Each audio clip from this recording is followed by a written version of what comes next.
ప్రియ దేవుని బిడ్డలారా, మనమందరము దేవునికి స్తోత్రం చెల్లిద్దాం. హల్లెలూయా.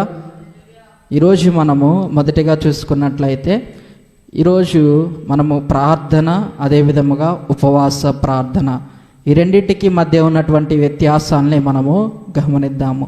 అయితే మనము ఈ లోకంలో జీవించుచు దేవుని యొక్క సన్నిధిలో క్రైస్తవులుగా ఉన్నాము. అయితే మనము మారు మనస్సు పొంది రక్షణ పొంది ఉన్నాము. క్రీస్తు యేసు నామములో మనం అందరం కూడా బాప్తీసము తీసుకున్నాము. ఇక్కడ కుటుంబాలుగా చేరి దేవుని యొక్క సన్నిధిలో ప్రార్థన చేస్తూ ఉన్నాం. అయితే మనము ప్రార్థన చేస్తూ ఉన్నప్పటికీ దేవుడు మన జీవితాల్లో కొన్ని సందర్భాల్లో కార్యాలు జరగవు. ఎందుకంటే మనలో ఉన్నటువంటి యథార్థతను బట్టి దేవుడు మనకు న్యాయము తీరుస్తాడు. అదేవిధముగా ఇక్కడ మనము గమనించినట్లయితే మనము ఈ లోకంలో యథార్థముగా ఉన్నప్పుడు, అంటే క్రీస్తును పోలి మనం నడుస్తూ దేవుడు ఏ విధంగా అయితే యథార్థముగా నివసించాడో, పరిశుద్ధతను బట్టి ఆయన ఏ విధంగా మహనీయుడిగా ఉన్నాడో, మనమందరం కూడా అలాగున ఉన్నట్లయితే మన జీవితాల్లో దేవుడు కార్యములు జరిగిస్తాడు. దేవునికి స్తోత్రం చెల్లిద్దాం. హల్లెలూయా. అయితే ఈరోజు మనము ధ్యానిస్తూ ఉన్నటువంటి వాక్యాంశం ఏమిటంటే ప్రార్థన, ఉపవాస ప్రార్థనకు ఉన్నటువంటి వ్యత్యాసము. అయితే మొదటిగా న్యాయాధిపతుల గ్రంథము 20వ అధ్యాయము 21వ వచనములో మనం చూసినట్లయితే, బెన్యామీలు గిబియాలో నుండి బయలుదేరి వచ్చి ఆ దినమున ఇశ్రాయేలులో 22,000 మందిని నేలకూర్చారు. ఇక్కడ ఏం జరుగుతుందంటే, ఇక్కడ మనము గమనించినట్లయితే ఆ యొక్క న్యాయాధిపతుల గ్రంథాన్ని మనము 19-20 అధ్యాయాలు మనం చదువుకున్నట్లయితే, 18, 19, 20 అధ్యాయాలు మనం చదువుకున్నట్లయితే ఇక్కడ మనకి స్పష్టంగా కనబడేది ఏంటంటే, లేవీయుడు అనేటువంటి ఒక వ్యక్తి తన భార్యను చేర్చుకొని తన గృహానికి తెచ్చుకోవడానికి బయలుదేరి వెళ్ళాడు.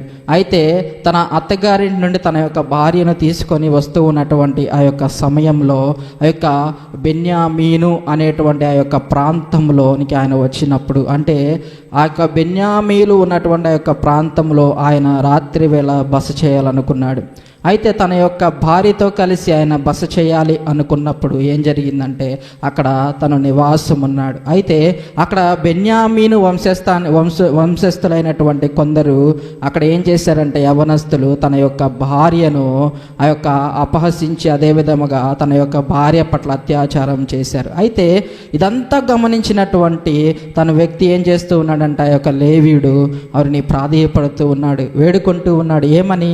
ఇదిగో నా భార్య ఏమీ చేయొద్దు, నా భార్యను దయచేసి విడిచిపెట్టండి అని ప్రాధేయపడుతూ ఉన్నారు. అయితే కనికరం లేనటువంటి ఆ యొక్క బెన్యామీలు ఏం చేశారంటే, ఆమెను ఉదయం వరకు, వేకోజాం వరకు ఆమెపై అత్యాచారం చేస్తూ ఉన్నారు. అయితే ఆ యొక్క అత్యాచారం చేయడం వల్ల ఆమె ఏం జరిగిందంటే మరణించిపోయింది.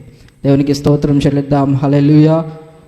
అక్కడ మరణించిపోవడం వల్ల ఉదయాన్నే వేకో సమయంలో ఆ లేవీయుడు వచ్చి అక్కడ తన భార్యను చూసి తనకు కలిగినటువంటి ఆ యొక్క దుస్థితిని బట్టి ఎంతో బాధపడి విచారము చెందాడు. అయితే తన భార్య పట్ల ఉన్నటువంటి ప్రేమ, అక్కడ జరిగినటువంటి అన్యాయాన్ని ఎదిరించడానికి ఏం చేశాడంటే, తన యొక్క భార్యను 12 ముక్కలుగా చేసి 12 గోత్రాల వారికి పంపించాడు.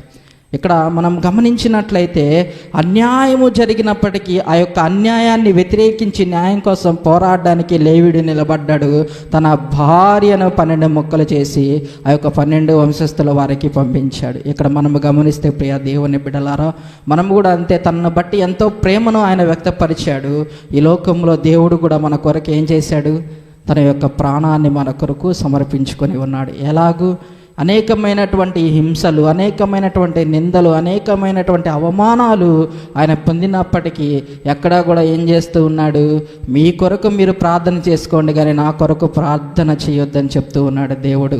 మీ కొరకు, మీ బిడ్డల కొరకు ఏడవమంటున్నాడు. అయితే ఇక్కడ మనం చూస్తూ ఉన్నట్లయితే ఆయన ఏ విధముగా అయితే ఒక కల్లువరి శిలువలో మరణించి ప్రాణాన్ని సమర్పించాడో, మనము కూడా ఈ లోకంలో మనకి అన్యాయం జరుగుతున్నా, మనకి అనేకమైనటువంటి శ్రమలు, శోధనలు, వేదనలు ఎదురు వస్తూ ఉన్నప్పటికీ అవి మన చుట్టూ అలమటించి మనల్ని అనేకమైనటువంటి ఇబ్బందులకు గురి చేస్తూ ఉన్నప్పటికీ మనము నిక్కచ్చిగా న్యాయం వైపు నిలబడాలి. దేవునికి స్తోత్రం చెల్లిద్దాం. హల్లెలూయా.